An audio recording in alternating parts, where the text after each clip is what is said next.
नमस्कार एवं उत्तराखंड में आपका स्वागत है। मैं हूं आपके साथ राखी सिंह। चलिए करते हैं बुलेटिन की शुरुआत। मुख्यमंत्री पुष्कर सिंह धामी ने कहा है कि उत्तराखंड योग, आयुष और अध्यात्म की भूमि है। इसका मूल उत्तराखंड ही है। उन्होंने ये भी कहा है कि इसको बढ़ावा देने के लिए उत्तराखंड सरकार ने डेस्टिनेशंस बढ़ाने पर विचार किया है। वहीं उत्तराखंड आने वाले समय में आध्यात्मिक और सांस्कृतिक राजधानी के रूप में भी विकसित होगा। उन्होंने ये भी कहा कि प्रदेश में जितनी भी धार्मिक स्थल है जो पहले से प्रचलित हैं, उनको और भी प्रचलित किया जाएगा ताकि विश्व में उनकी अलग पहचान बन सके।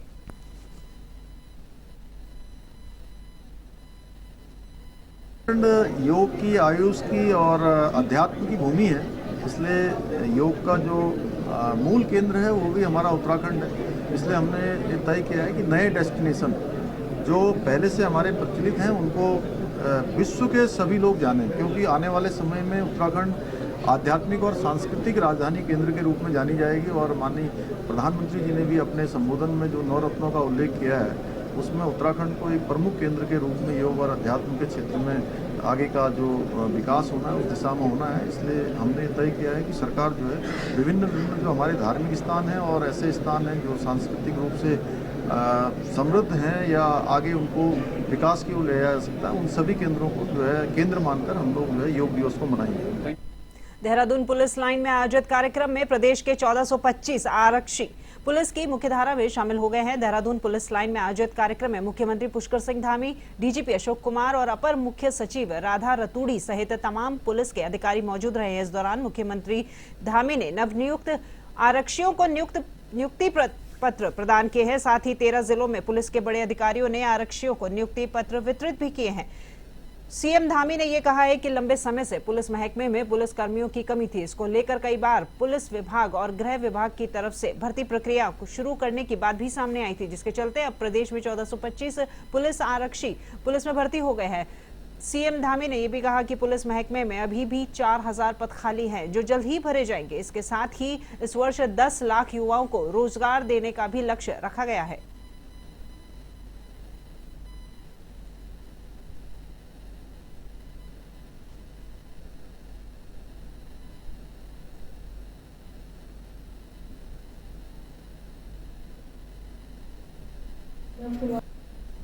लगभग 4000 पद अभी सब मिलाकर खाली हैं और जो आज 1425 आज ये नियुक्ति पत्र दिए गए हैं और जो बचे हुए पद हैं उन सब पर भी भर्ती की प्रक्रिया प्रारंभ जल्दी ही होगी और विभिन्न जो भर्ती परीक्षाएं हैं वो चल रही हैं। और हमारे देश के यशस्वी प्रधानमंत्री आदरणीय मोदी जी का जो संकल्प है कि पूरे देश के अंदर इस वर्ष के अंदर 10 लाख लोगों को रोजगार दिया जाना है, उस श्रृंखला में हमने भी उत्तराखंड के अंदर हमारे जितने भी विभागों में जो भी पद रिक्त हैं उन सभी पर भर्ती की प्रक्रिया प्रारंभ की। देखिए, हमने आज माननीय मुख्यमंत्री जी के द्वारा 1425 लोगों को नियुक्ति पत्र दिए गए हैं और ये हमारे लिए बड़ा दिन है क्योंकि 7 साल बाद पुलिस में कोई भर्ती हुई है और अब मुझे विश्वास है कि अभी और भी भर्तियां आएंगी, जैसे जो हेड कांस्टेबल संचार का हो रहा है और उसके बाद एसआई का हो रहा है। और हमने कांस्टेबल्स के भी नया जो है अध्याचन 1500 प्लस का भेज रहे हैं। माननीय मुख्यमंत्री जी ने भी उसमें हमें तेजी से कराने का वो दिया है, आज मन से बोला है। तो हमारी जो शॉर्टेजेस थी वो पूरी हो जाएंगी, बड़ी बात है। उत्तराखंड के हल्द्वानी से खबर है, जहां पर भाजपा की राष्ट्रीय उपाध्यक्ष उत्तराखंड की सह प्रभारी रेखा वर्मा और केंद्रीय रक्षा राज्य मंत्री अजय भट्ट अपने दौरे पर हल्द्वानी पहुंचे हैं। यहां पत्रकार वार्ता के दौरान उन्होंने भाजपा के महाजन संपर्क अभियान के बारे में भी जानकारी दी और पीएम नरेंद्र मोदी के नेतृत्व में केंद्र सरकार को 9 साल पूरे होने पर उपलब्धियां भी गिनाई।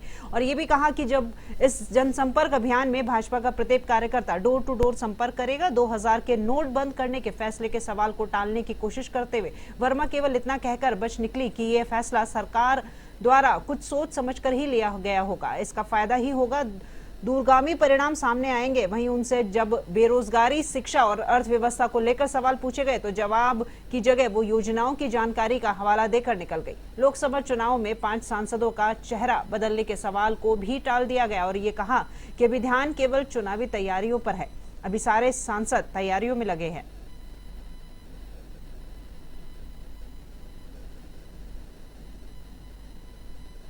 माननीय प्रधानमंत्री जी ने जब से प्रधानमंत्री का पदभार संभाला है 2014 से 30 मई 2023 तक 9 वर्ष का कार्यकाल उनका पूरा हो गया है।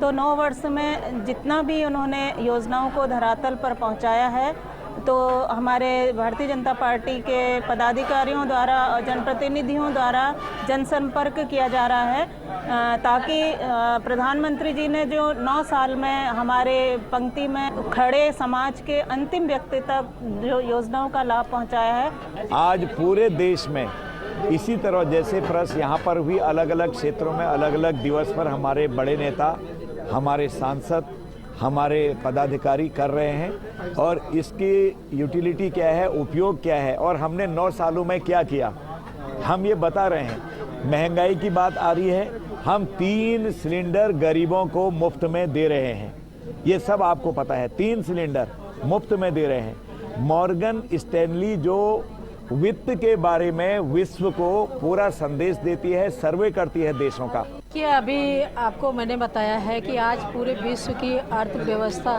में हमारा 5वां स्थान है। हम जो चीज़ें हैं, हम ऐसा नहीं है कि 1-2 चीज़ों में है दिक्कत हमको, लेकिन उसको भी हम लोग बैठ के उसका भी कुछ ना कुछ हल निकालेंगे। इस तरह से आज आप देख रहे हो कि हम बहुत सारी योजनाएं चला के हमारे प्रधानमंत्री जी नीचे तक जनता को लाभ देने का प्रयास कर रहे हैं। उत्तराखंड के कैबिनेट मंत्री प्रेमचंद अग्रवाल ने सीएम योगी आदित्यनाथ के स्कूल में पौधारोपण कर लोगों से जीवन में एक पौधा अवश्य लगाने की अपील की है। उसकी देखभाल अपने बच्चे की तरह करने के लिए भी कहा है। उन्होंने ये भी कहा कि तभी हम पर्यावरण को संरक्षित कर पाएंगे और हमारी आने वाली पीढ़ी को बेहतर ऑक्सीजन भी मिल पाएगी। विश्व पर्यावरण दिवस की पहले मैं सभी को बहुत शुभकामनाएं दे रहा हूँ, बधाई दे रहा हूँ। और आप जानते हैं कि हम उत्तराखंड वासी पर्यावरण के प्रति कितने संवेदनशील हैं। हमारे यहाँ उस का परिणाम यह है कि 71% से ज़्यादा वन हमारे उत्तराखंड के अंदर है।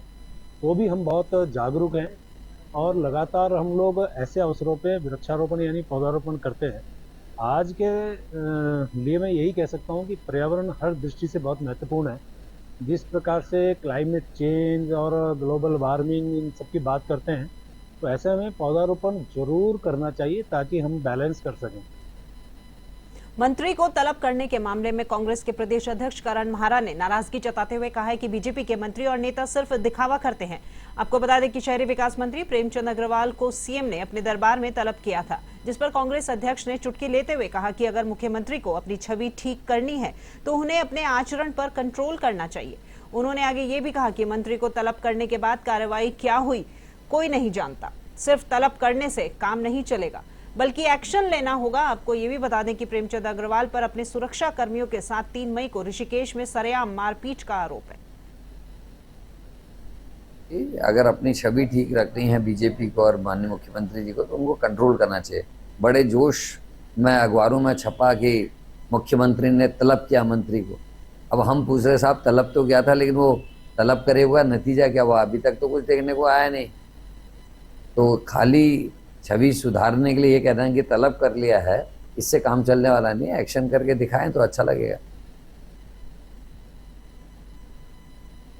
उत्तराखंड में अगले साल होने वाले लोकसभा चुनाव को जीतने के लिए भाजपा और कांग्रेस पूरी ताकत के साथ चुनावी दंगल को जीतने की तैयारी में है। वहीं भाजपा के महाजनसंपर्क अभियान को सफल बनाने के लिए सीएम पुष्कर सिंह धामी भी लगे हुए हैं। इसी कड़ी में मुख्यमंत्री ने चंपावत में पार्टी पदाधिकारियों और कार्यकर्ताओं के साथ सहभोज किया।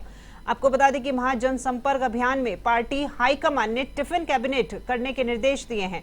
इसके तहत पार्टी नेताओं को अपने अपने घरों से टिफिन में खाना लाना है और एक स्थान पर सामूहिक रूप से ये खाना खाना है। इसी की शुरुआत सीएम धामी ने चंपावत से की है। साथ ही सीएम धामी ने दावा किया है कि पार्टी लोकसभा चुनाव में पहले से ही बड़ी जीत दर्ज करेगी। सीएम ने इस दावे पर विपक्ष ने भी सवाल खड़े किए हैं। देखिए, महासंपर्क जो हमारा कार्यक्रम चल रहा है, इसके तहत एक टिफिन कार्यकर्ताओं के साथ बैठकर सब टिफिन लेकर आए और उनके साथ सहभोज किया जाए। इस कार्यक्रम में है माननीय मुख्यमंत्री जी ने कल उसकी चंपावत में शुरुआत करी है और उन्होंने सभी से ये अनुरोध किया है कि जब हम बैठक करते हैं, जब हम कैबिनेट की बैठक करें या दूसरी बड़ी बैठक करें, तो ऐसे में सब लोग अगर अपने घर से टिफिन बॉक्स लेकर आएंगे तो उसको सभी लोग आपस में बांटकर उस टिफिन बॉक्स का जो भोजन है उसको ग्रहण करेंगे तो निश्चित रूप से इसमें एक दूसरे का सौहार्द भी बढ़ता है और फिजूल खर्ची पर जो है रोक भी लगती है। तो मुख्यमंत्री जी के द्वारा जो प्रयास किया है ये सराहनीय प्रयास है। देखिए, भारतीय जनता पार्टी अहंकार में ये सब बातें कह रही है, घमंड में ये बात कह रही है। क्यों? इस बात का जवाब कौन देगा पार्लियामेंट के चुनाव में? अंकिता भंडारी का वीआईपी कौन है? उसका जवाब है उनके पास। हाकम सिंह का हाकम कौन है जिसने उतना बड़ा पेपर लीक करा दिया, प्रदेश के नौजवानों के भविष्य से खिलवाड़ कर दिया? उसमें कौन है? उसका पता चला किसी को? और जिस तरीके से लोक सेवा आयोग के पेपर लीक हुए हैं, हरिद्वार के भाजपा नेताओं का इन्वॉल्वमेंट हुआ है, उसका जवाब है उनके पास। खबर की और देहरादून के जिलाधिकारी कार्यालय में जनता दरबार का आयोजन किया गया, जिसमें देहरादून के लोगों ने जिलाधिकारी सोनिका को प्रशासन से जुड़ी हुई शिकायतों के बारे में अवगत कराया। इस दौरान करीब 100 शिकायतें जिलाधिकारी को प्राप्त की गई और जिसमें से कई शिकायतों का तुरंत निवारण भी कर दिया गया।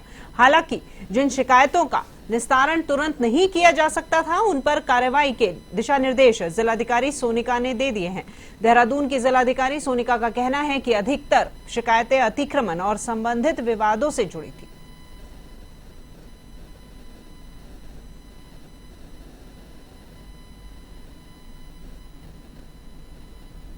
उत्तराखंड के रुड़की में ब्राह्मण समाज के लोगों ने खानपुर विधायक उमेश कुमार के समर्थन में प्रेस वार्ता कर फेसबुक के जरिए खानपुर विधायक उमेश कुमार के माता पिता पर की गई टिप्पणी को गलत बताया है। पूर्व विधायक चैंपियन और मौजूदा विधायक उमेश कुमार के बीच टकराव समाप्त होने और सभ्यता दिखाते हुए दोनों एक दूसरे का सम्मान करें की सीख दी गई है। समाज के लोगों ने कहा है कि लोकतंत्र में जनता जनार्दन होती है और चुनाव में हार जीत का फैसला